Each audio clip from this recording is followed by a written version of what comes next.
નામમાં અમારા પર વાતો કરો. અને પ્રભુ અમે પ્રાર્થના કરીએ છીએ તમારા સામર્થ્યથી અમને ભરપૂર કરો. અને પ્રભુ તમારા સેવકની મારફતે તમે બોલો અને દરેક તમારા દીકરા દીકરીઓ સાંભળે છે ત્યારે દરેકનું મન કેન્દ્રિત કરવા તમે કૃપા કરો. જો કોઈ એવી બાબત છે કે વચનને આડે આવે છે અને વચન સ્વીકારવાનું ના પાડે અને પ્રભુ અમારા મનોને વિચલિત કરી રહ્યા છે એવી બાબતોને ઈસુ નાઝારીના નામથી અમે દૂર કરીએ છીએ. પ્રભુ અત્યારે તમારા આત્મા થકી તમે વચનથી તમારા સેવક મારફતે બોલો અને પ્રભુ અમે સાંભળે એવી કૃપા તમે તમારે તમારા સેવકના મુખના શબ્દો તમે બનશો. પ્રાર્થના પ્રભુ ઈસુના નામમાં આપીએ. આમેન. સારું, તો 3 તાળીઓથી આપણે પ્રભુના સેવકનો આભાર કરીએ.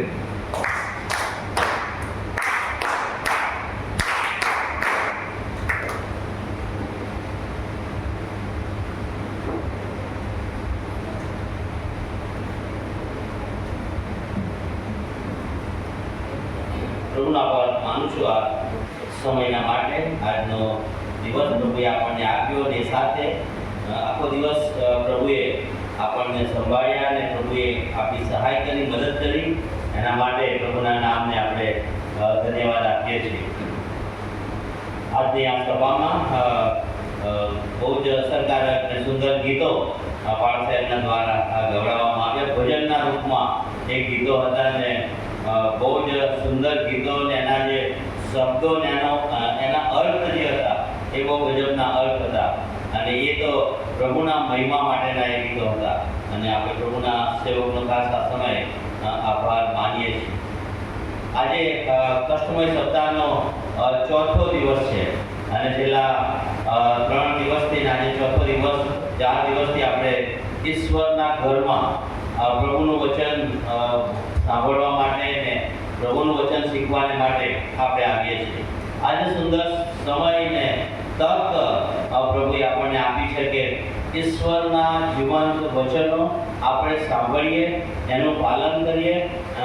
એ માટેની તક ઈશ્વર તરફથી આપણને પ્રાપ્ત થઈ છે. કેટલા બધા લોકો એવા હશે જેઓ આજે આ પૃથ્વી પર આજે હયાત નહીં હોય. ઘણા બધા લોકો આજે અકસ્માતોમાં કે માંદગીમાં કે કુદરતી એવી બાબતોથી તેઓ મૃત્યુને ભેટ્યા છે. પણ આપણે પ્રભુનો આભાર માનીએ કે આજે આ પૃથ્વી પર આજે આપણે જીવતા છીએ અને એટલા માટે પ્રભુએ આપણને જીવતા રાખ્યા છે કે પ્રભુ આપણા જીવનો દ્વારા મહિમા પામે, પ્રભુને મહિમા મળે એ માટે પ્રભુએ આપણને જીવિત રાખ્યા છે. ત્યારે પ્રભુના નામને આપણે ધન્યવાદ આપીએ છીએ. આપણો પ્રભુ જે મહાન પ્રભુ છે કે જેણે આપણા માટે પુષ્કળ કામ કર્યું છે. પ્રભુએ આપણા માટે ચમત્કારો કર્યા છે. પ્રભુએ આપણા માટે દુઃખ અને કષ્ટ સહન કર્યું છે. આપણા માટે પ્રભુએ પોતાનું સર્વસ્વ આપી દીધું. સૌથી પહેલા તો ઈશ્વરનો આપણે આભાર માનીએ છીએ કે તેમણે પોતાનો એકાકી જનિત દીકરો આપણા પાપોને સારું આપી દીધો. કોણ પોતાનો એકાકી જનિત દીકરો પ્રભુના મહિમા માટે કે પ્રભુની સેવા માટે આપી દે? કદાચથી આપણી પાસે જો એકનો એક દીકરો હોય અને પ્રભુના નામમાં જો એને આપી દેવાનો હોય અથવા પ્રભુના નામમાં જો એને ન્યોછાવર કરવાનો હોય તો હું માનું છું કે કદાચથી આપણી હિંમત ચાલે નહીં. પણ આપણો પ્રભુએ મહાન પ્રભુ છે કે જેણે આપણા પર પ્રેમ કર્યો અને પ્રેમ કરીને એના એકાકી જનિત પુત્રને આ જગતમાં મોકલ્યા.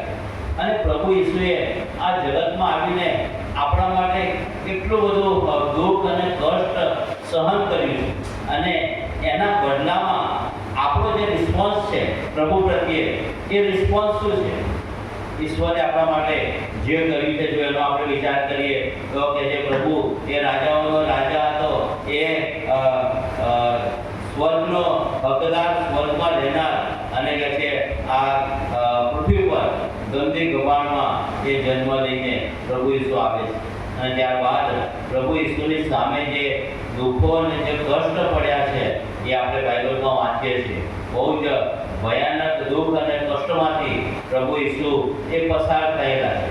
અને આ બધું જ પ્રભુએ આપણા માટે કરેલું છે, આપણા તારણને માટે, આપણા ઉદ્ધારને માટે, આપણે ઈશ્વરના રાજ્યના ભાગીદાર બનીએ એટલા માટે આ બધું પ્રભુએ આપણા માટે કર્યું છે. અને એની સામે આપણે પ્રભુને શું રિસ્પોન્સ આપ્યો છે? આપણે તો બસ પાપી અવસ્થામાં જન્મ્યા છીએ અને પાપમાં જ રચ્યા પચ્યા રહીએ છીએ. પાપમાં જ આપણું જીવન આપણે વ્યતીત કરી રહ્યા છીએ.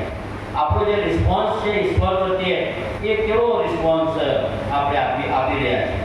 અને ઈશ્વરના વચનમાંથી આજે આપણે જોવાના છીએ કે આપણો રિસ્પોન્સ પ્રભુ પ્રત્યે કેવો છે. પ્રભુએ આપણા માટે જે કર્યું છે એની સામે પ્રભુને આપણો પ્રતિભાવ જે છે એ પ્રતિભાવ કેવો આપણે આપીએ છીએ? અહીંયા પ્રભુના વચનમાં લખવામાં આવ્યું છે, બીજો રાજા એનો 18મો અધ્યાય અને એની 1 થી 8 કલમો જે આપણે વાંચી છે. અને ત્યાં એક વ્યક્તિ વિશે લખવામાં આવ્યું છે કે જે વ્યક્તિ પ્રભુના માટે કંઈક કરી રહ્યો છે, પ્રભુના માટે એને કંઈક કરવાની એના મનમાં તમન્ના છે અને માટે એ પ્રભુને એ રિસ્પોન્સ આપી રહ્યો છે. અને એ વ્યક્તિ તો છે, અહીંયા લખવામાં આવ્યું છે પ્રભુના વચનની અંદર કે હિજકિયા રાજા. આ એક રાજા એક એવો રાજા છે કે જે પ્રભુને પ્રતિભાવ આપી રહ્યો છે. પ્રભુએ જે કર્યું છે એની સામેનો એનો રિસ્પોન્સ આ હિજકિયા રાજાનો જે છે. અને એ હિજકિયા રાજાએ પ્રભુને કેવો રિસ્પોન્સ આપ્યો અને એ સંબંધી આજે પ્રભુના વચનમાંથી આપણે જોવાના છે.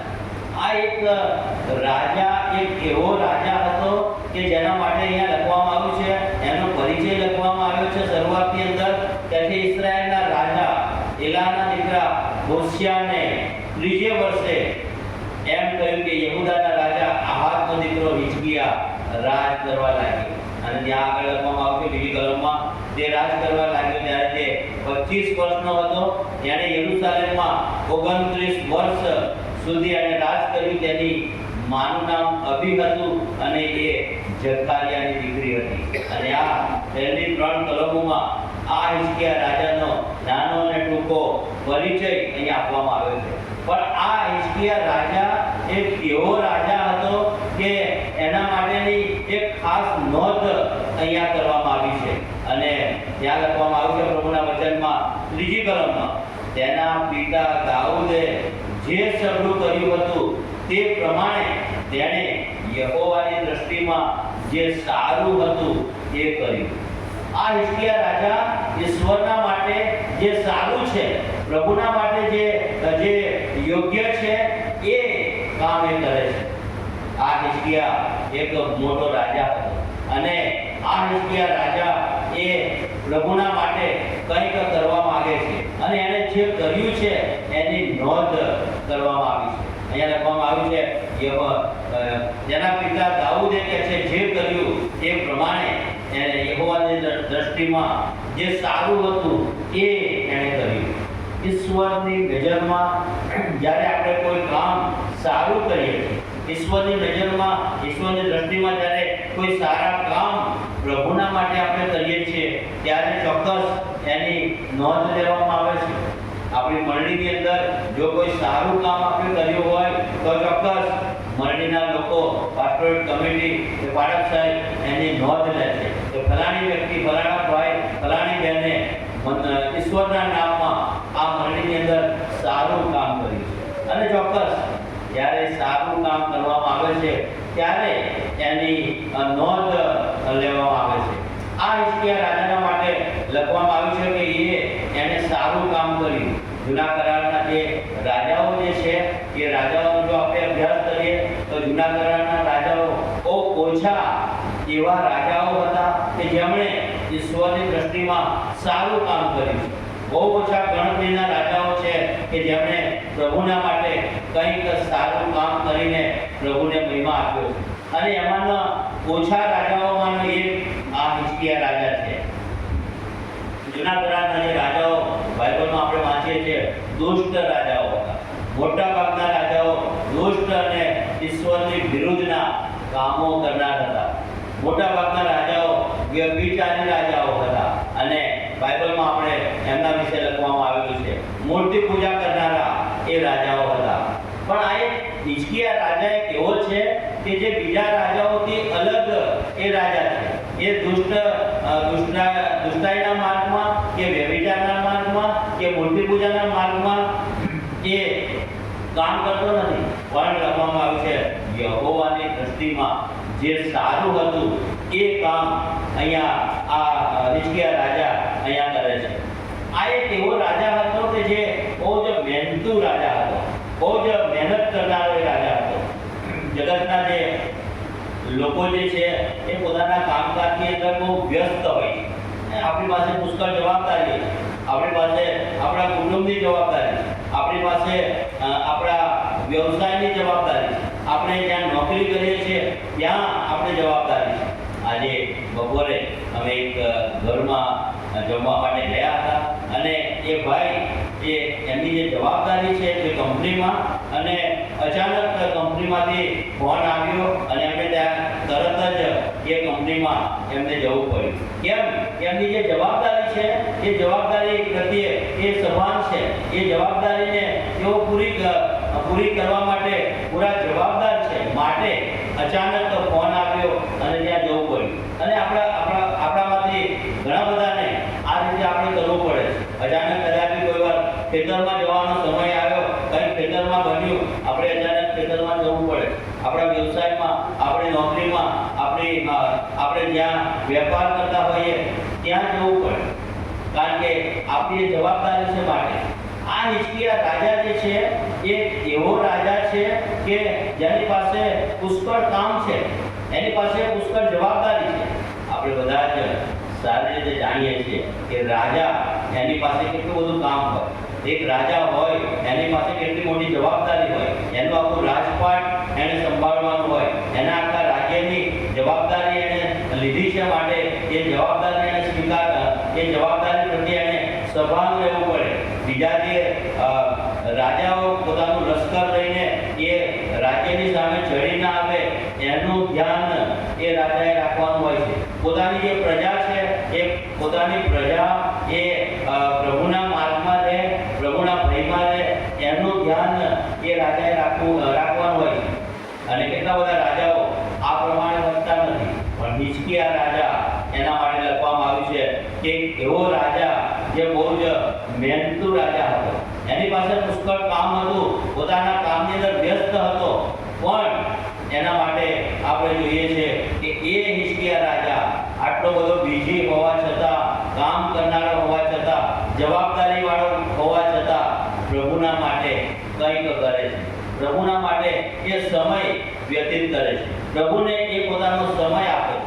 અને તો બહુ જ અગત્યની બાબત આપણા જીવનની અંદર છે કે આપણી પાસે પુષ્કળ કામ છે, જવાબદારી છે. આપણા વ્યવસાયમાં કે કુટુંબમાં કે આપણી નોકરીમાં આપણે જવાબદાર વ્યક્તિ છીએ. પણ પ્રભુના માટે શું? પ્રભુના માટે કેટલો સમય આપણે પ્રભુની સેવાને માટે, એના મહિમાને માટે આપીએ છીએ? આ હિજકિયા રાજા એટલો મોટો રાજા હોવા છતાં, એની પાસે જવાબદારી હોવા છતાં, બીજી હોવા છતાં પ્રભુના માટે એ સમય આપે છે. પ્રભુને એ પોતાનો સમય આપે છે. અને આપણે જોઈએ છીએ કે જે પ્રભુના માટે સમય આપે છે, પ્રભુ એના માટે, એની પર પ્રભુ પ્રસન્ન થાય છે. અને માટે અહીંયા હિજકિયા રાજાના માટે લખવામાં આવ્યું છે તેણે યહોવાની દ્રષ્ટિમાં જે સારું હતું એ કર્યું, અને એની નોંધ અહીંયા લેવામાં આવી છે. વ્યસ્ત હોવા છતાં પ્રભુને એ પોતાનો સમય આપે છે. ઘણી બધી વાર આપણે એટલા બધા બીજી આપણા શેડ્યુલની અંદર એટલા બધા બીજી થઈ જઈએ છીએ, આપણા કાર્યોની અંદર એટલા બધા વ્યસ્ત થઈ જઈએ છીએ કે પ્રભુના માટે સમય નથી. શેના માટે? તો કે છે દેવળમાં આવવા માટે, ચર્ચમાં આવવા માટે, ઈશ્વરનું ભજન કરવા માટે સમય નથી. શેના માટે? તો બાઇબલ વાંચવા માટે સમય નથી. શેના માટે? તો પ્રાર્થના કરવા માટે આપણી પાસે સમય નથી. આ હિજકિયા રાજા પ્રભુના માટે પોતાનો સમય આપે છે. અને આપણે જોઈએ છીએ એટલી બધી જવાબદારી હોવા છતાં પ્રભુને સમય આપવો એ બહુ જ અગત્યની વાત છે. અમદાવાદ જ્યાં હું રહું છું ત્યાં એની બાજુમાં, મણિનગરની બાજુમાં જશોદાનગર એરિયા છે. અને ત્યાં અલાયન્સ ચર્ચ છે. અને એ અલાયન્સ ચર્ચ એમાં મેં 2 વર્ષ સુધી માનદ સેવાઓ આપી અને એ મંડળીમાં જ્યારે માનદ સેવાઓ આપતો હતો ત્યારે જે જગ્યાએ ચર્ચ બેસતું હતું રવિવારે એ જગ્યાથી ચોથું મકાન એક એવું મકાન હતું કે જ્યાં એક બહેન ત્યાં રહેતા હતા. બહુ જ સારી નોકરી એમની પાસે હતી, બહુ સેન્ટ્રલ ગવર્મેન્ટની નોકરી, સારામાં સારો પગાર એમનો હતો અને બહુ ઊંચી પોસ્ટ આ બહેનની હતી. એટલા બેન હતા, મિસ અનમેરિડ એ બેન હતા અને એ બેન કદી દેવળમાં આવે નહીં અને ઘણા બધા રવિવાર વીતી ગયા અને ઘણા બધા રવિવાર વીત્યા પછી મેં મારા ધ્યાન પર આવ્યું કે બેન આ સોસાયટીમાં એવા છે કે જે કદી દેવળમાં આવતા નથી અને બેનની એક દિવસે મેં મુલાકાત કરી અને બેનને મેં જણાવ્યું કે તમે નજીકમાં જ રહો છો, દેવળની પાસે, તમે કેમ દેવળમાં આવતા નથી? ત્યારે આ બેન જવાબ આપે છે કે મારી પાસે ખાલી શનિવાર અને રવિવારનો સમય હોય છે. આખું અઠવાડિયું હું મારી જે નોકરી છે, મારી જે જવાબદારી છે એમાં હું બહુ વ્યસ્ત રહું છું અને માટે ફક્ત શનિવાર અને રવિવાર અઠવાડિયાના 2 દિવસ મને મળે છે કે જેમાં મારે મારું પોતાનું કામ કરવાનું હોય છે અને માટે હું દેવળમાં આવતી નથી. કદી એ ત્યાં રહ્યા ત્યાં સુધી રવિવારના દિવસે ઈશ્વરનું ભજન કરવા ઈશ્વરના ઘરમાં દેવા આવ્યા નહીં અને મારી આ મુલાકાત સંગત પછી થોડાક સમયની અંદર એ બેન બહુ નાની ઉંમરમાં એ મૃત્યુ પામી. 49 વર્ષની ઉંમરમાં એ અચાનક કુદરતી રીતે એ મૃત્યુ પામી. કદી ઈશ્વરના ઘરમાં આવ્યા નહીં, ઈશ્વરનું ભજન એમણે કદી કર્યું નહીં. એમ કહે છે મારી પાસે પુષ્કળ કામ છે, જવાબદારી છે, બહુ વ્યસ્ત હું છું મારા બીજી શિડ્યુલની અંદર અને માટે મારી પાસે સમય નથી કે હું રવિવારે આવીને ઈશ્વરનું ભજન કરું. આ હિજકિયા રાજા, ઇઝરાયલનો આટલો મોટો મહાન રાજા કે જેની પાસે મોટી જવાબદારી છે, જેની પાસે એનું પોતાનું કુટુંબ છે, જેની પાસે આખું રાજપાટ છે, પણ પ્રભુના માટે એ સમય આપે છે, પ્રભુના માટે એ કંઈક કરવા માંગે છે. જો હિજકિયા રાજાએ ધાર્યું હોત તો એની પાસે પણ બહાના હતા કે પ્રભુના માટે સમય આપવો નહીં આપવો કે આપવો, એના માટેના બહાના આ હિજકિયા રાજાની પાસે હતા. એને જો ધાર્યું હોત તો એ એના કામની અંદર વ્યસ્ત રહ્યો હોત, એના બીજી શિડ્યુલમાં જ એ રચ્યો બચ્યો રહ્યો હોત, પ્રભુના માટે એને કશું જ કર્યું ના હોત. પણ હિજકિયા રાજાએ પ્રભુના માટે કંઈક કર્યું. એ જાણતો હતો કે મારા પ્રભુએ મારા માટે જે કર્યું છે, મારી જવાબદારી છે કે મારે એ પ્રભુના માટે કંઈક કરવું છે. અને આ હિજકિયા રાજાએ શું કર્યું? જો તમે ત્યાં પ્રભુના વચનમાં વાંચો 4th કલમ તો ત્યાં લખવામાં આવ્યું છે એને કહે છે ઉચ્ચ સ્થાનો કાઢી નાખ્યા, સ્તંભોને ભાંગી નાખ્યા, અશેરા મૂર્તિને કાપી નાખી, મૂસાએ બનાવેલા સાપના તેને ટુકડે ટુકડા કરી નાખ્યા. કારણ કે ઇસ્રાયેલી પ્રજા એ મૂસાએ બનાવેલા સાપને તેઓ એનું ભજન કરતા હતા અને આટલું બધું કામ એ હિજકિયા રાજા પ્રભુના માટે કરે છે. એના જે પ્રભુના જે લોકો છે, ઇઝરાયેલ જે લોકો છે, એ પ્રભુની આરાધના કરે, પ્રભુનું ભજન કરે, પ્રભુ સિવાય બીજે કોઈ જગ્યાએ કોઈ ઈશ્વરને માને નહીં. એટલા માટે આ હિજકિયા રાજા એને આટલું બધું કામ એ પ્રભુના લોકોના માટે, પ્રભુની સેવાને માટે એ કરે છે. ઉચ્ચ સ્થાનો તેને કાઢી નાખ્યા, સ્તંભોને ભાંગી નાખ્યા, અશેરા મૂર્તિને કાપી નાખી અને મૂસાએ બનાવેલા સાપના ટુકડે ટુકડા કરી નાખ્યા અને આટલું બધું કામ મહેનત એ કરે છે. બાઇબલ આપણને એમ કહે છે કે પ્રભુમાં કરેલી તમારી જે મહેનત છે એ કદી વ્યર્થ જવાની નથી. પ્રભુના નામમાં કરેલી કોઈ પણ સેવા એ કદી વ્યર્થ જતી નથી. 1 કોરિન્થી 15મો અધ્યાય અને 58મી કલમમાં આ વાત લખવામાં આવી છે કે પ્રભુમાં તમારું કરેલું કામ નિરર્થક નથી. એક ને દિવસે એ તમારું કરેલું કામ એ ઉગી નીકળે છે. લોકો એ જાણે છે કે તમે પ્રભુના માટે શું કર્યું. પ્રભુના માટે, પ્રભુની સેવાને માટે આપણે સમય આપીએ, પ્રભુના માટે કંઈક કરીએ, એ પ્રભુ આપણી પાસે અપેક્ષા રાખે છે. એક વાત મને યાદ આવે છે, સન્ડે સ્કૂલની વાત. એક સન્ડે સ્કૂલ, ચર્ચની એક સન્ડે સ્કૂલ હતી, એમાં એક શિક્ષિકા બેન એમાં સેવા આપતા હતા ટીચર તરીકે. અને આ ટીચર જે હતા શિક્ષિકા બેન, એ બહુ જ મહેનત કરીને, બહુ જ અભ્યાસ કરીને દર રવિવારે એ લેવડમાં આવે ને એ સન્ડે સ્કૂલનો એમનો જે ક્લાસ હતો એ ક્લાસ તેઓ લેતા હતા, બહુ જ મહેનત સાથે. પણ એ ક્લાસની અંદર એક છોકરો એવો હતો કે જે બહુ તોફાની છોકરો હતો. અને એ બેન જ્યારે શીખવાડતા હોય, ભણાવતા હોય બાઇબલમાંથી, ત્યારે એ બીજી તોફાન કરીને બીજા જે છોકરાઓ, બીજા જે બાળકો હતા એમનું ધ્યાન પણ એ શિક્ષિકા બેનના બોધપાઠમાં રહેતું નહોતું. અને આ છોકરો બહુ જ તોફાની હતો. આ શિક્ષિકા બેન એ બહુ દુઃખી થઈ જતા હતા કે હું કેટલી બધી મહેનત કરીને એ પાઠ હું તૈયાર કરીને આવું છું બાળકોના માટે, અને આ એક જ છોકરો એવો છે કે જે તોફાન કરીને બીજા બધા છોકરાઓનું ધ્યાન એ તોફાનમાં લઈ જાય છે. અને આ બેન બહુ જ દુઃખી, દર રવિવારે દુઃખી થતા અને પ્રાર્થના કરતા હતા. અને એ છોકરો જે હતો તોફાની, ધીમે ધીમે કરતા એ તો મોટો થયો, અને પછી મોટો થઈને તો વિદેશ ગયો. અને વિદેશ જઈને એ સારું ત્યાં આગળ એનો અભ્યાસ કર્યો, સારું કમાયો, અને બહુ જ ધનાઢ્ય એ વિદેશમાં જઈને થયો. અને ઘણા બધા વર્ષો વિદેશમાં એ રહ્યો. અને એક દિવસે એ છોકરો એ પોતાના વતનમાં પાછો આવ્યો.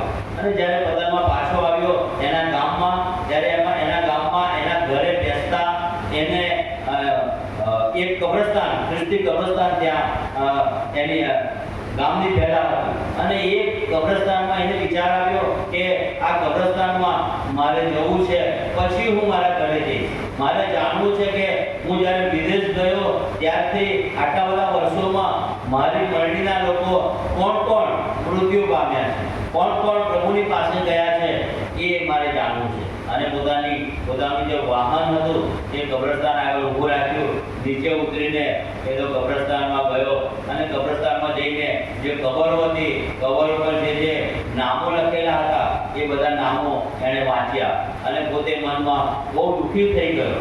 ફલાણો વ્યક્તિ, એને હું બહુ સારી રીતે ઓળખતો હતો, એ મૃત્યુ પામ્યો છે. ફલાણી બેન એ મૃત્યુ પામી છે. એ કબર એ જોતો ગયો અને દુઃખી થતો ગયો. અને પછી છેલ્લી એક કબર આવી કે જે કબર ઉપર એક બહેનનું નામ લખેલું હતું. અને એ તો બહુ વિચાર કરવા લાગ્યો. એને યાદ આવ્યું નહીં કે આ બહેન એ કોણ બહેન છે. અને બહુ લાંબો વિચાર કર્યા પછી એને યાદ આવ્યું કે આ એ જ બહેન છે કે જે મારા સન્ડે સ્કૂલના ટીચર હતા.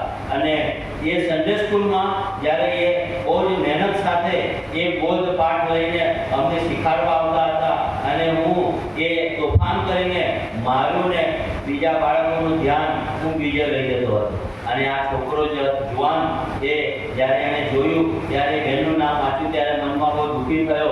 એની આંખમાંથી આંસુ નીકળી ગયા. અને એના મનમાં એને થયું કે એ શિક્ષિકા બહેન એ મૃત્યુ પામ્યા છે. અને ત્યાં એ જુવાન જે છે એણે પ્રભુનો સ્વીકાર કર્યો નહોતો, પણ ત્યાં કબ્રસ્તાનમાં એ એની કબર આગળ ઘૂંટણે પડી ગયો.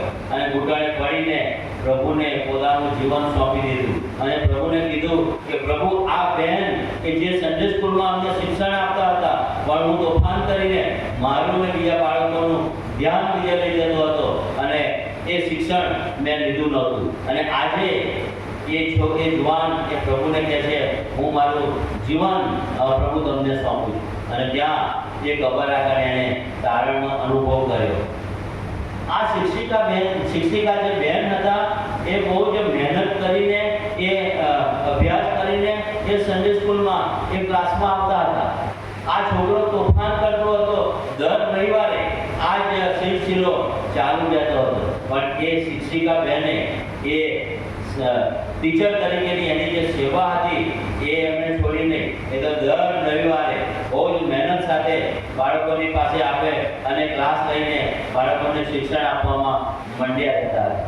પણ જો એ છોકરો તોફાન કરતો હતો ને એ તોફાનને જોઈને એ શિક્ષિકા બેને એ સેવા છોડી દીધી હોત તો, એ સેવાને મૂકી દીધી હોત તો કદાપી એ તોફાની છોકરો એ પ્રભુને ઓળખી શક્યો ના હોત.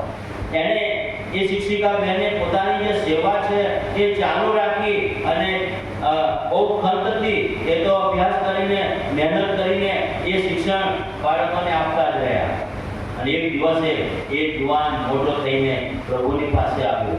બાઇબલ આપણને એમ કહે છે, 1 કોરિન્થી 15મો અધ્યાય અને એની 58મી કલમમાં, પ્રભુમાં તમારું કરેલું કામ એ કદી વ્યર્થ જતું નથી. પ્રભુના નામમાં કરેલી સેવા એ કદી નિરર્થક જતી નથી. અને માટે પ્રભુના માટે આપણે કંઈક કરીએ એ બહુ અગત્યનું છે. પ્રભુએ જે કામ આપણા માટે કર્યું છે એ સ્વર્ગનું સુખ મૂકીને આ જગતમાં આવ્યા, આપણા માટે ઉદ્ધારની વ્યવસ્થા કરી, આપણા માટે ઠઠ્ઠા અને મસ્કરી સહન કરી, નિંદા સહન કરી, માથે ચાંટાનો મુંગટ, એના શરીર પર 39 ફટકા મારવામાં આવ્યા, કીલા મારવામાં આવ્યા. અને આ બધું જ પ્રભુએ આપણા માટે કર્યું છે. આપણે પ્રભુના માટે શું કરીએ છીએ? આપણો રિસ્પોન્સ પ્રભુના માટે શું છે? શું પ્રભુના માટે આપણે કંઈક કરીએ છીએ? શું પ્રભુના માટે આપણે આપણો સમય જે છે એ સમય આપણે પ્રભુને આપીએ છીએ? આ હિજકિયા રાજા જે છે પ્રભુના માટે સમય આપે છે, મહેનત કરે છે અને કેટલું બધું કામ એ કરે છે. પ્રભુએ આપણને બહુ મોટી જવાબદારી આપેલી છે, બહુ મોટું કામ પ્રભુએ આપણને આપ્યું છે. પ્રભુએ એમને એમ આ પૃથ્વી પર આપણને મૂકી દીધા નથી. પ્રભુએ એમને એમ આપણને આ પૃથ્વી પર જીવતા રાખ્યા નથી. પ્રભુનો ખાસ હેતુ આપણા જીવનની અંદર છે. પ્રભુ આપણને આપણી પાસેથી કંઈક કરાવવા માંગે છે. ત્યારે પ્રભુના માટે આપણે શું કરી રહ્યા છીએ? એક આવી એક મંડળી હતી અને એ મંડળીમાં એક ડૉક્ટર હતા. અને એ ડૉક્ટર એ રવિવારે ખાલી ઈશ્વરનું ભજન કરવા માટે દેવળમાં આવે, એ સિવાય એ મંડળીમાં એમની કોઈ જવાબદારી હતી નહીં. અને એ સિવાય એ બીજું કશું કરી શકતા નહોતા. અને એમણે એક દિવસે વિચાર કર્યો, આ ડૉક્ટરે, કે હું ફક્ત રવિવારે ઈશ્વરના ઘરમાં જાઉં છું અને મારે જે સમય પ્રભુના કામ માટે, પ્રભુની સેવા માટે આપવો જોઈએ એ હું આપતો નથી.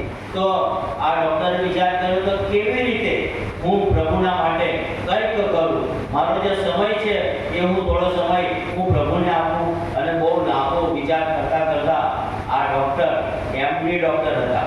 આ ડૉક્ટરે વિચાર કર્યો કે હું કે છે મંડળીના માટે કશું જ કરતો નથી.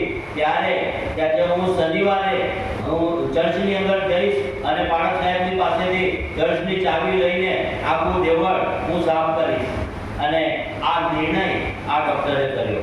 અને તો શનિવાર થયો ત્યારે પાળક સાહેબના ઘરે આવ્યા. પાળક સાહેબને કહે છે, ચર્ચની ચાવી મને આપો. મને પ્રભુએ એ બોજ આપ્યો છે કે મારે આ દેવળને વાળવું છે, મારે આ દેવળને સાફ કરવું છે. હું જ્યારે આજે સાંજે જ્યારે હું ત્યાંથી આવ્યો ત્યારે ત્યાંથી આવ્યા પછી અહીં આગળની સાઈડ તમે જોજો, આજે ચર્ચ છૂટ્યા પછી તમે સહેજ નજર કરજો, કેટલું બધું કચરું છે, બહુ જ કચરું છે. એને સાફ કરવાની, ઈશ્વરનું ઘર એ કેવું હોવું જોઈએ, કેટલું સાફ હોવું જોઈએ. આપણે હું બધા ઘરોમાં જાઉં છું મુલાકાત માટે સાહેબની સાથે, અને બધાના ઘરોમાં જમવાની વ્યવસ્થા બધા કરે છે. તમારા બધાનો બહુ આભાર માનું છું. પણ એ ઘરોમાં જ્યારે હું જાઉં છું ત્યારે બધાના ઘરો એકદમ સાફ હોય છે, એકદમ ચોખ્ખા અને એકદમ નીટ એન્ડ ક્લીન. ઈશ્વરનું ઘર અહીંયા નજર કરજો જરા, સહેજ જ નજર, ઘણો કચરો છે. આ ડૉક્ટર જે છે એને મનમાં નિર્ણય કર્યો કે મારે ઈશ્વરનું ઘર એ રવિવારે બધા ભજન કરવા આવે એ પહેલા ઈશ્વરનું ઘર મારે વાળી નાખવું છે. અને દર શનિવારે આવીને આખું દેવળ વાળી નાખે, બધા બાકડા સાફ કરી નાખે, પોતું મારી દે, અને ત્યાર પછી ચર્ચનું જે કમ્પાઉન્ડ છે એ ચર્ચનું કમ્પાઉન્ડ એ વાળી નાખે. એમડી ડૉક્ટર કહે છે, હું પ્રભુના માટે હું સમય નથી આપી શકતો, ચર્ચની અંદર મંડળીમાં મારી કોઈ સેવા નથી, તો કમસે કમ હું આત્મ સેવા કરું. અને એમ વિચારીને એ નિર્ણય પર ડૉક્ટર દર શનિવારે આવે અને આખું દેવળ સાફ કરીને રવિવારના દિવસે પાછા વહેલી સવારે 5 વાગે એમને ઈશ્વરનું ભજન કર્યા પછી એમના ક્લિનિક પર જવાનું હોય. અને બહુ જ બીજી ડૉક્ટર હતા, એ પુષ્કળ લોકો એમની ક્લિનિક પર લાઈન લગાવીને બેસતા હતા, કારણ કે બહુ જ હોશિયાર ડૉક્ટર સારામાં સારી દવા આપતા હતા. અને રવિવારના દિવસે પણ વહેલી સવારે 5 વાગે એ ઝાડુ લઈને આવે અને આખું દેવળ સાફ કરી નાખે. શનિવારે સાંજે તો કર્યું જ છે, પણ રવિવારના દિવસે રાત્રિના સમયે કંઈક ધૂળ ઉડીને દેવળમાં પડી હોય, પાછું બધું આખું દેવળ ઢાંકી નાખે, કમ્પાઉન્ડ આખું વાળી નાખે અને ચોખ્ખું કરીને એ દેવળની ચાવી સાહેબને આપીને એ એના ઘરે જતા રહે અને પછી નહીં ધોઈને ઈશ્વરનું ભજન કરવા આવે. ઈશ્વરનું ભજન કરીને દેવળ છૂટે 11 વાગે ત્યારે એ પોતાના કામની અંદર વ્યસ્ત થઈ જતા. પ્રભુના માટે કંઈક કરવું છે. પ્રભુમાં કરેલી કોઈ પણ મહેનત, કોઈ પણ કામ બાઇબલ કહે છે એ કદી વ્યર્થ જશે નહીં. આ હિજકિયા રાજાએ ઈશ્વરના માટે, ઈશ્વરના લોકો જીવતા ઈશ્વરને છોડીને બીજા કોઈ દેવનું ભજન ના કરે માટે અહીંયા લખવામાં આવ્યું છે કે એણે પુષ્કળ કામ કર્યું. ચોથી કલમમાં ઉચ્ચ સ્થાનો બધા કાઢી નાખ્યા, સ્તંભોને ભાગી નાખ્યા, અશેરા મૂર્તિને કાપી નાખી, મૂસાએ બનાવેલા સાપના એને ટુકડે ટુકડા કરી નાખ્યા. ઇસ્રાયેલ લોકો એ મૂસાએ બનાવેલા સાપનું એનું ભજન કરતા હતા અને આ બધું જ આ હિજકિયા રાજા એ કાઢી નાખે છે. પ્રભુના માટે કંઈક કરવું છે. આ હિજકિયા રાજા એને ખબર છે કે પ્રભુએ મારા માટે જે કર્યું છે, મારો રિસ્પોન્સ પ્રભુના માટે શું છે. પ્રભુએ આટલું બધું કામ જો આપણા માટે કર્યું છે તો આપણે પ્રભુના માટે શું કરી રહ્યા છે? આપણે શું પ્રભુના માટે સમય આપી રહ્યા છે? પ્રભુના માટે આપણે કામ કરી રહ્યા છે? પ્રભુએ જે કામ આપણને સોંપ્યું છે એ કામ આપણે પૂરું કરી રહ્યા છે? પિતાએ કે છે એના પુત્ર ઈસુને જે કામને માટે મોકલ્યા હતા એ કામ કે છે એ પ્રભુ ઈસુ આ જગતમાં આવીને એ પૂરું કરે છે. અને યોહાનની સુવાર્તામાં લખવામાં આવ્યું છે, પ્રભુ ઈસુ કહે છે પિતાએ મને જે કામ સોંપ્યું છે, જે જવાબદારી સોંપી છે, એ જ મારું અન્ન છે, એ જ મારું કામ છે કે જેને મારે પૂરું કરવાનું. અને એ પ્રભુ ઈસુ આ જગતમાં આવીને વધસ્તંભ પર પોતાનો પ્રાણ આપે. એ પ્રભુ ઈસુ જગતના અને આપણા પાપોના માટે પ્રભુ ઈસુ આપીને એ પોતાનું બલિદાન આપી દે. એના બદલામાં આપણે પ્રભુને કેવો રિસ્પોન્સ આપી રહ્યા છે? પ્રભુએ જે કામ આપણને સોંપ્યું છે કે આખા જગતમાં જાઓ, આખી સૃષ્ટિને સુવાર્તા પ્રગટ કરો. શું મોર તલાવના લોકો માટે આપણે આ મોર તલાવમાં રહેનારા લોકો જે પ્રભુને નથી ઓળખતા એમને આપણે સુવાર્તા આપી, અથવા એમના માટે પ્રાર્થના કરી? મંડળીની અંદર ભારત સાહેબની સાથે અમે વાર્તાલાપ કરીએ છીએ અને ભારત સાહેબની સાથે ઘણી બધી વાત મંડળીની જે વાત છે એ મને કરે છે અને કહે છે. કેટલા બધા એવા લોકો છે, ખ્રિસ્તી લોકો, એક બે કુટુંબ તો એવા જોયા કે એ ખ્રિસ્તી હોવા છતાં પાછળ નામ ક્રિશ્ચિયન થઈ ગયા. બાપ્તિસ્મા લીધેલો વ્યક્તિ પ્રભુની જન્મથી ખ્રિસ્તી, બાપ્તિસ્માની વાત નહીં પણ જન્મથી ખ્રિસ્તી આજે બિન ખ્રિસ્તી થઈ ગયા. કેમ? કારણ કે આપણે કશું કર્યું નથી. આપણે એ લોકોના માટે પ્રાર્થના કરી નથી. આપણે એ લોકોનું એમનો ફોલોઅપ કર્યું નથી. આપણે એમના બચાવવા માટે કશું જ કર્યું નથી. પ્રભુ કહે છે તમે મારા માટે કેટલા આત્મા બચાવ્યા. પ્રભુની પાસે જઈશું ત્યારે પ્રભુ આપણને પૂછશે મારા માટે શું લાગ્યું? શું આપણે પ્રભુના માટે કંઈ લઈ જઈ શકીએ? પ્રભુના માટે તો ફક્ત એટલું જ કરી શકીએ કે આ જગતના જે લોકો છે જેઓ પ્રભુને ઓળખતા નથી એમને પ્રભુની ઓળખ આપીએ, એ પ્રભુનો પ્રકાશ પ્રાપ્ત કરે, એ તારણનો અનુભવ કરે, વધસ્તંભ પર ઈસુએ જે પ્રાણ આપ્યો છે એની પર વિશ્વાસ કરે અને બચી જાય.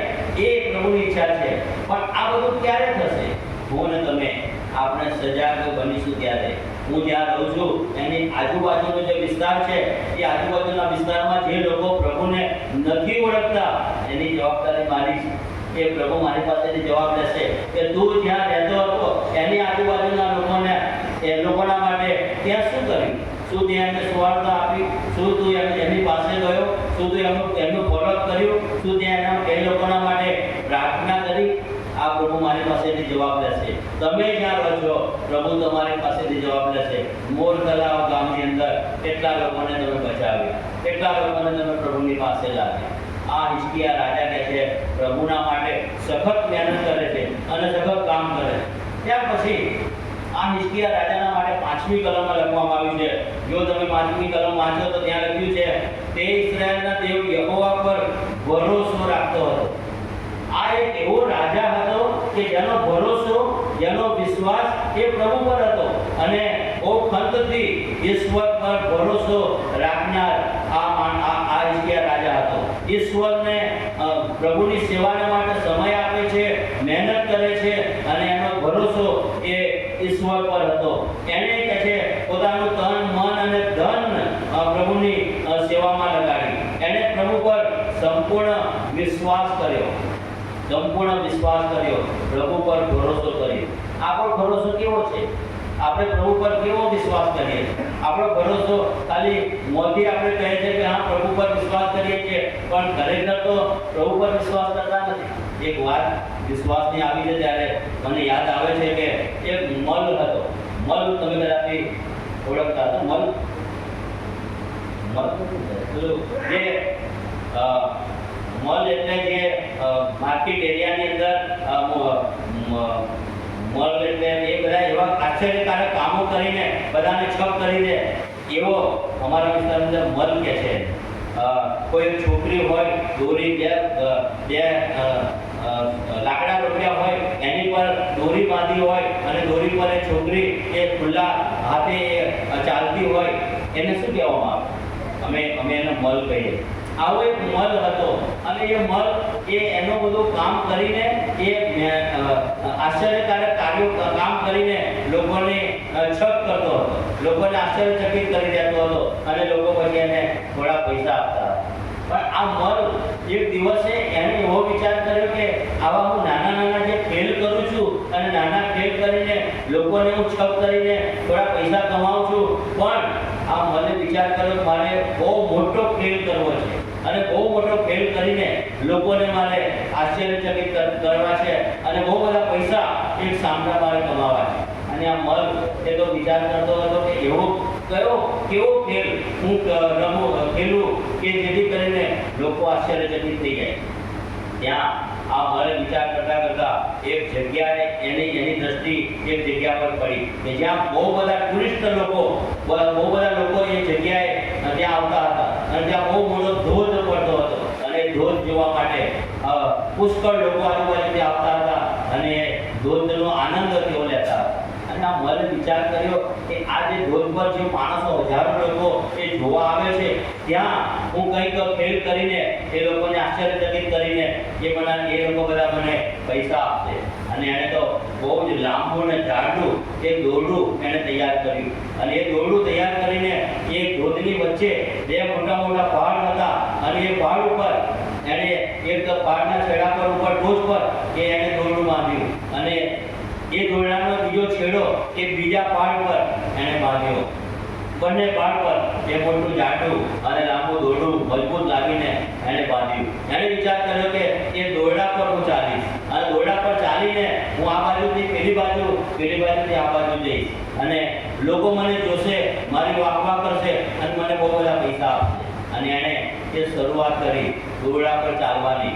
નીચે તો બહુ ઊંડી, હજારો મીટર ઊંડી ખીણ છે અને દોરડા પર છૂટા હાથે એ તો ચાલવા લાગ્યો અને આ ડુંગર પરથી આ પહાડ પરથી બીજા પહાડ પર જાય અને બીજા પહાડ પરથી પાછો આવે અને પેલા કિનારે એમ કરીને 4 થી 5 વાર એણે તો આ ખેલ કર્યો અને લોકો તો ધોધ જોવાનું મૂકીને આ મલને જોવા લાગ્યા કે આ મલ એ આ રીતે ચાલે છે, એ કેટલું બધું જોખમ ઉઠાવી રહ્યો છે. નીચે બહુ ઊંડી, હજારો મીટર ઊંડી ખીણ છે અને એની ઉપર આ મલ ચાલે છે. જો એ સહેજ ચૂકી જાય, એનો પગ સહેજ લપસી જાય, દોરડા પરથી છટકી જાય તો હજારો મીટર નીચે એ પડીને એનો ભૂકો બોલાય કે એ જીવતો રહી શકે ને એના બધા શરીરના હાડકા એ ભાગી જાય. પણ આ મલ એ તો જોખમ ફેરીને એ ખેલ કરતો હતો અને બધા લોકો તો ત્યાં ધોધ જોવા આવ્યા હતા. બધા લોકો એ પહાડ પર ભેગા થયા. અડધા લોકો પહાડ પર આ બાજુ અને બીજા અડધા લોકો આ પહાડ પર અને બધા તો એની વાહ કરે અને આ મલે એણે વિચાર્યું કે એની જે સાયકલ હતી એ સાયકલ એણે ખભા પર મૂકી અને પછી એ તો દોરડા પર ચાલવા લાગ્યો આ કિનારેથી પેલા કિનારે અને તો બહુ સફળ રીતે પોતાની સાયકલ લઈને ત્યાં ગયો. પેલી બાજુ હજારો લોકો ભેગા થયા હતા. બધા વાહ કરે, તાળીઓ પાડે અને બધાએ બહુ જ એને વધાવી લીધો. ત્યાંથી એણે એ લોકોને કીધું કે શું હું મારી સાયકલ લઈને પાછો પેલા કિનારે જઈ શકું? બધા કહે છે હા, તમે પાછા પણ જઈ શકો. અને એણે તો પોતાની સાયકલ ખભા પર મૂકી ત્યાંથી પાછો આવ્યો ચાલતો એ પેલા પહાડ પર ગયો. ત્યાંના લોકો એની વાહ કરી અને બધાએ તાળીઓ પાડી અને બધા વિચાર કર્યો કે મારે હજુ એક ખેલ એવો કરવો છે કે લોકો આશ્ચર્યચકિત થઈ જાય. અને ત્યાં બધા હજારો લોકો ભેગા થયા હતા. એ બધાને એમણે પ્રશ્ન પૂછ્યો કે શું હું એક બાળકને મારા ખભા પર બેસીને હું આ દોરડા પર ચાલીને સામે બીજા પહાડ પર જઈ શકું? બધા કહે હા, તમે જઈ શકો. બધાએ હા કીધું. જોર જોરથી કહેવા લાગ્યા કે હા, તમે બાળકને લઈને પણ જઈ શકો. ત્યારે આ મળે એ લોકોને બીજો પ્રશ્ન પૂછ્યો, તમારામાંથી કોઈ એક બાળક મને આપો. તમારું બાળક મને આપો. એ બાળકને મારા ખભા પર બેસાડીને હું આ દોરડા પર ચાલીને આ બાજુથી સામેની બાજુએ જઈશ. કોની જીગર ચાલે પોતાનું બાળક આપવાને માટે? કોઈની જીગર ચાલે નહીં. શરૂઆતમાં જ્યારે એણે પ્રશ્ન પૂછ્યો કે શું હું બાળકને લઈને સામેના પહાડ પર જઈ શકું છું, બધાએ હા કીધું. બધાને વિશ્વાસ છે કે હા, તમે એ કરી શકો છો. અને એની વાહવાહ કરી અને બધાએ કીધું કે હા, તમે આ રીતે જઈ શકો. પણ જ્યારે એને અમલ કરવાનો વારો આવ્યો, એણે કીધું કે તમારું એક બાળક મને આપો. કોઈએ પોતાનું બાળક આપ્યું નહીં. અને આવો જ વિશ્વાસ એ આપણો છે. આવો જ વિશ્વાસ આપણો છે. અને માટે આપણે વિશ્વાસથી જે કરવા જઈએ છીએ એમાં આપણે સફળ થઈ શકતા નથી. આ હિજકિયા રાજાના માટે લખવામાં આવ્યું છે 5મી કલમમાં. એણે યહોવા પર ભરોસો કર્યો, યહોવા પર એણે વિશ્વાસ કર્યો. અને બાઇબલ આપણને શીખવે છે કે વિશ્વાસ જ્યાં હશે ત્યાં મોટો ચમત્કાર થશે. જ્યાં વિશ્વાસ હશે, જ્યાં ભરોસો હશે, ત્યાં જયા જેવું આશ્ચર્યજનક કામ ત્યાં થશે. અને પ્રભુએ આપણને વિશ્વાસનું માપ આપેલું છે. તમને ખબર છે કોઈને આપણા વિશ્વાસનું માપ કર્યું છે? કોઈ જાણે છે? બાઇબલમાં લખવામાં આવ્યું છે એનું માપ કે છે રાઈના દાણા જેટલો વિશ્વાસ. મોટો વિશ્વાસ નહીં, આટલો વિશ્વાસ નહીં કે મોટો નહીં, રાઈના દાણા જેટલો વિશ્વાસ જો તમને હશે અને તમે કે છે આ ગુલર ઝાડને એમ કહેશો કે અહીંથી ઉખેડીને સમુદ્રમાં રોપાઈ જાય તો એ પ્રમાણે કે છે થશે. પણ રાઈના દાણા જેટલો વિશ્વાસ હશે તો. વિશ્વાસની વાત આપણે કરીએ છીએ, હા અમને વિશ્વાસ છે, હા અમે વિશ્વાસ કરીએ છીએ, અમે પ્રભુ પર ભરોસો કરીએ છીએ. પણ પેલા અમલના જેવી વાત આવે છે, જ્યારે અમલ કરવાનો આવે ત્યારે એ વિશ્વાસ આપણો એ જાહેર થતો નથી. એ વિશ્વાસને આપણે ડિક્લેર કરી શકતા નથી. આપણે ફક્ત મોહેથી બોલીએ. આ હિજકિયા રાજા જે છે એના માટે લખવામાં આવ્યું છે, એને પ્રભુને સમય આપ્યો, એને સખત મહેનત કરી અને ઉચ્ચ સ્થાનોને ભાગી નાખ્યા, અશેરા મૂર્તિને કાપી નાખી, પ્રભુના માટે પુષ્કળ મહેનત કરે છે, કામ કરે છે. અને પછી લખ્યું છે 5મી કલમમાં એણે યહોવા પર ભરોસો કર્યો. એનો જે વિશ્વાસ જે છે એ વિશ્વાસ તો પ્રભુ પર હતો. અને પ્રભુ ઈચ્છે છે આપણે પ્રભુ પર ભરોસો કરીએ, આપણે પ્રભુ પર વિશ્વાસ કરીએ. એ પ્રભુ કે જેણે આપણને એમ કીધું છે એક દિવસે હું ફરીથી પાછા તમને લેવા માટે આ જગતમાં આવીશ. એ વાત પ્રભુએ કરેલી છે. એ આગમનની વાત. આપણે પ્રભુના માટે તો આજે તૈયાર છીએ? એ આગમનના માટે આપણે એ આગમનના માટે તૈયાર થયા છીએ? હિજકિયા રાજા કહે છે એણે યહોવા પર ભરોસો કર્યો. ત્યાર પછી 6ઠી કલમ બહુ જ અગત્યની કલમ છે. અને ત્યાં જો તમે વાંચો 6ઠી કલમ તો ત્યાં લખવામાં આવ્યું છે કે કેમ કે તે યહોવાને વળગી રહ્યો. એને ફક્ત પ્રભુ પર ભરોસો કર્યો, વિશ્વાસ કર્યો એટલું જ નહીં, પણ લખવામાં આવ્યું છે એ યહોવાને કહે છે વળગી રહ્યો. મુશ્કેલીનો સમય એની સામે આવ્યો હશે, તકલીફ એની સામે આવી હશે, બીજા રાજાઓ એની સામે ચડી આવ્યા હશે, બીજા રાજાઓ યુદ્ધ કરવા માટે એના સૈનિકોની સામે લડે એવો સમય, એવી પરિસ્થિતિ ઊભી થઈ હશે. અને બહુ દુઃખ ભર્યા સમયમાંથી હિજકિયા રાજા પસાર થયો હશે, કારણ કે એ પણ એક માણસ હતો અને રાજા હતો. અને માટે એ દુઃખોમાંથી પસાર થયો હશે. પણ હિજકિયા રાજાના માટે લખવામાં આવ્યું છે કે એ હિજકિયા રાજા એ કહે છે યહોવાને વળગી રહ્યો, એના પર ભરોસો કર્યો, વિશ્વાસ કર્યો અને યહોવાને વળગી રહ્યો. પ્રભુનું વચન આપણને પૂર્ણ નિયમ એનો 30મો અધ્યાય એની 20મી કલમમાં એમ કહે છે યહોવા તારા દેવ પર પ્રીતિ રાખવાનું, તેની વાણી સાંભળવાનું ને તેને વળગી રહેવાનું પસંદ કર, કેમ કે તે તારા આયુષ્યની વૃદ્ધિ છે એને વળગી રહેવાનું પસંદ કર. ઈશ્વરને વળગી રહેવું પડે, ઈશ્વરને છોડવાનું નહીં, એને પકડી રાખવાનો. ગમે તેવી મુશ્કેલી આવી હોય પ્રભુને છોડવાનું નહીં.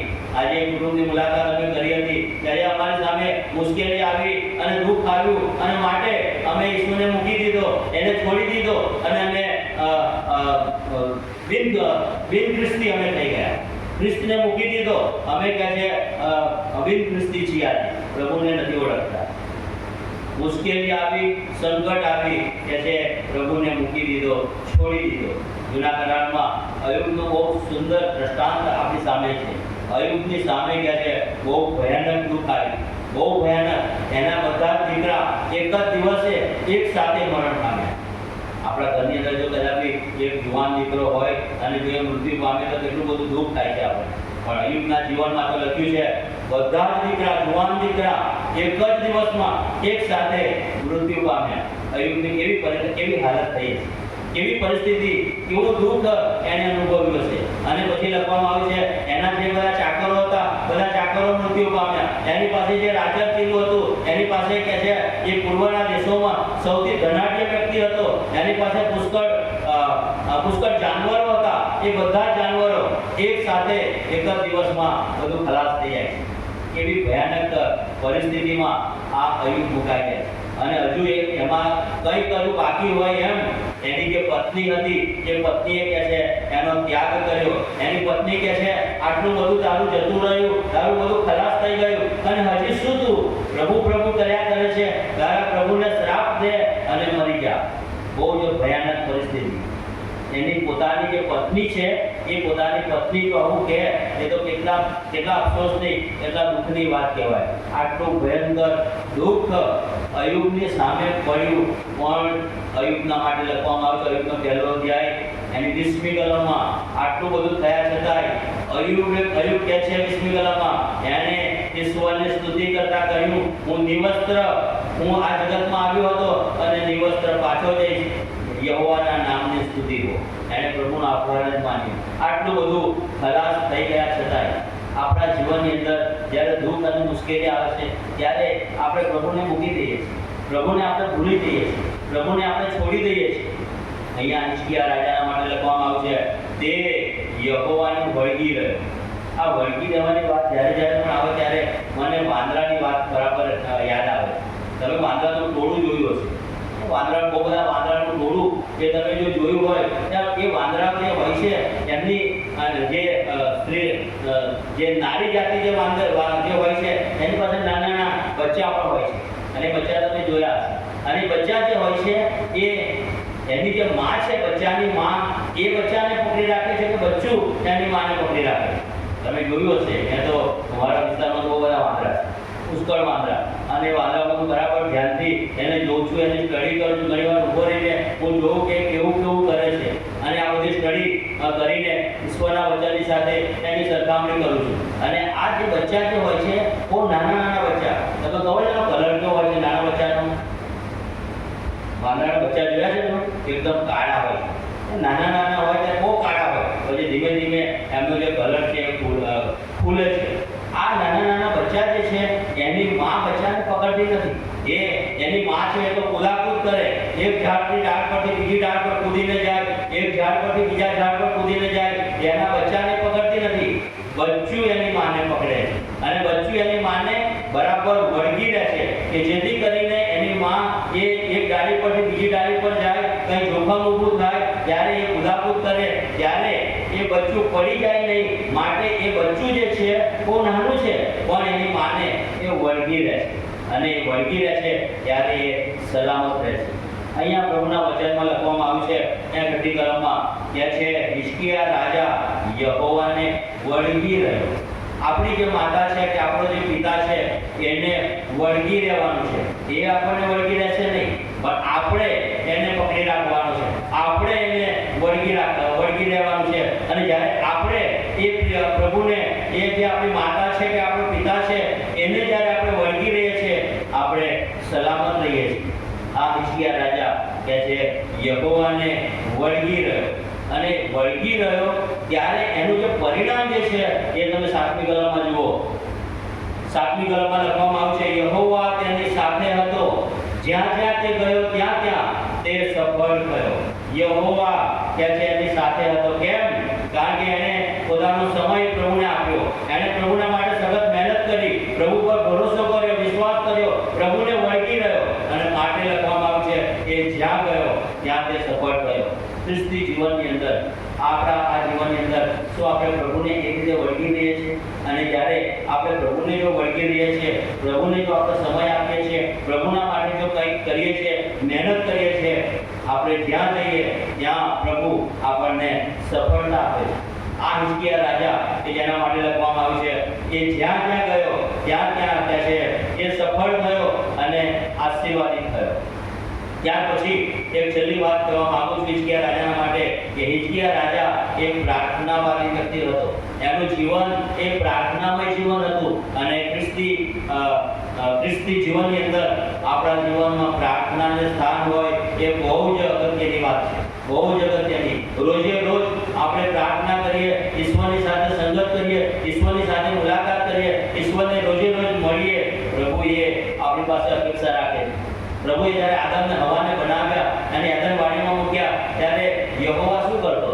ત્યાં લખવામાં આવ્યું છે, યહોવા કે છે રોજ સવારે ઠંડા પોરે એ એદનવાડીમાં આવે અને આદમની સાથે, એ હવાની સાથે એ મુલાકાત કરે અને સંગત કરે. અને પ્રભુની એ ઈચ્છા છે કે આપણે રોજે રોજ પ્રભુની સાથે સંગત કરીએ, રોજે રોજ આપણે પ્રભુની સાથે સંગત કરીને એની મુલાકાત કરીએ. એ પ્રભુ આપણી પાસે ઈચ્છે છે. પ્રભુએ આપણા માટે જે કર્યું છે એના બદલામાં, એના રિસ્પોન્સ રૂપે આપણે શું કરીએ છીએ? શું પ્રભુની સાથે આપણે સંગત કરીએ છીએ? આ હિજકિયા રાજા કહે છે એ પ્રાર્થના કરે છે. જો ત્યાં તમે પ્રભુનું વચન ત્યાં વાંચો, બીજો રાજા 19મો અધ્યાય એની 14મી કલમમાં લખવામાં આવ્યું છે કે હિજકિયા રાજા બહુ જ સુંદર એ પ્રાર્થના કરે છે.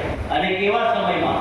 જ્યારે એ હિજકિયા રાજાની સામે એક સાંહેરીબ રાજા બહુ મોટું સૈન્ય લઈને યુદ્ધ કરવા માટે આ હિજકિયા રાજાની સામે આવ્યું, ત્યારે કે છે હિજકિયા રાજા એ પ્રાર્થના કરે છે.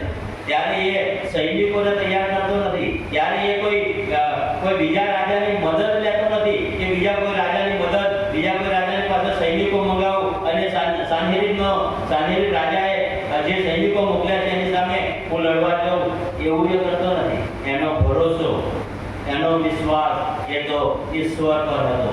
અને માટે લખવામાં આવ્યું છે, જો પ્રભુના વચનમાં તમે વાંચો, બીજો રાજા 19મો અધ્યાય 35, 36 ને 37મી કલમમાં ત્યાં લખવામાં આવ્યું છે, જે રાજા કે છે યુદ્ધ કરવા એની સામે આવ્યો તો આ હિજકિયા રાજાને એની સામે યુદ્ધ કરવા જવું પડ્યું નહીં. પણ ત્યાં લખવામાં આવ્યું છે 19મો અધ્યાય અને 35 ને 37મી કલમમાં, યહોવાનો દૂત કે છે એક રાત્રે ત્યાં આવીને 1,85,000 સૈનિકોને મારી નાખે છે. સાંહેરીબ રાજા જે યુદ્ધ કરવા આ પ્રભુના સેવક આ હિજકિયા રાજાની સામે ચડી આવ્યો હતો, એને યુદ્ધ કરવા જવું પડ્યું નહીં. હિજકિયા રાજા યુદ્ધ કરવા ગયો નહીં, કે યહોવા પોતે એનો દૂત મોકલીને એ સામેના જે સૈનિકો છે, આસુરીઓ જે છે, એમને કહે છે 1,85,000. બહુ મોટી રકમ કહેવાય અને બહુ મોટો આંકડો કહેવાય સૈનિકોનો. 1,85,000 સૈનિકોને મારી નાખે છે. પ્રભુ એને સફળતા આપે છે. કે છે હિજકિયા રાજા જ્યાં જ્યાં ગયો ત્યાં ત્યાં પ્રભુએ એને સફળ કર્યો. અને કેટલી મોટી સફળતા! પ્રાર્થનાનું પરિણામ. એ પ્રાર્થના કરે છે કે પ્રભુ મારી સામે આ આસુરી લોકો, આ સાંહેરીબ રાજા ચડી આવ્યા છે અને પ્રભુ તું મારી સહાય કરજે. પ્રાર્થનાનો જવાબ પ્રભુ આપે છે. પ્રભુ એના દૂતને મોકલીને એ આસુરીઓને મારી નાખે છે, 1,85,000 લોકોને. અને ત્યારબાદ 37મી કલમમાં લખવામાં આવ્યું છે, એ જે સાંહેરીબ રાજા એ જેની સામે ચડી આવ્યો હતો એને પણ મારી નાખવામાં આવે છે. કેટલી મોટી સફળતા આ હિજકિયા રાજાને મળે છે. કેમ? કારણ કે એ યહોવા પર વિશ્વાસ કરતો હતો. એનો ભરોસો ઈશ્વર પર હતો. એ પ્રભુને એ અંત સુધી એ વળગી રહ્યો. એને પોતાનો સમય એ પ્રભુને આપ્યો. એને પ્રભુના માટે સખત મહેનત કરી અને એના જીવનની અંદર બહુ મોટી સફળતા એને પ્રાપ્ત થાય છે. ખ્રિસ્તી જીવનની અંદર પ્રભુએ આપણા માટે જે કર્યું છે, પ્રભુએ આપણા માટે જે વ્યવસ્થા કરી છે, પ્રભુએ આપણા માટે દુઃખ અને જે કષ્ટ સહન કર્યા છે, એના બદલામાં, એના રિસ્પોન્સ રૂપે શું આપણે પ્રભુના માટે કંઈ કરવા તૈયાર છીએ? આપણો જે સમય છે એ સમય શું પ્રભુને આપવા તૈયાર છીએ? આપણે પ્રભુની સેવા કરવા માટે તૈયાર છીએ? પ્રભુ પર એવો ભરોસો કરીએ છીએ કે જે ભરોસો હિજકિયા રાજાએ પ્રભુ પર કર્યો, જે યહોવાને કશે વળગી રહ્યો, એનું જીવન પ્રાર્થનામય જીવન. અને જ્યારે આપણું જીવન હિજકિયા રાજાના જેવું જીવન બને છે, પ્રભુ આપણને મોટી સફળતા આપે. પ્રભુ આપણી સહાય કરે, મદદ કરે કે આપણે રોજે રોજ આ હિજકિયા રાજાનું જે જીવન હતું એવું જીવન એ આપણું જીવન બને અને આપણે મોટી સફળતા પ્રાપ્ત કરીએ. પ્રભુ આપણી સહાય અને આપણી મદદ કરે. આમેન. પ્રાર્થનામાં જોડાઈએ, પ્રાર્થના કરીએ. જીવતા અને મહાન પ્રેમાળ પ્રભુ, અમે તમારા કાયાસન પાસે આવતા અમે તમારી સ્તુતિ કરીએ છીએ, તમારો આભાર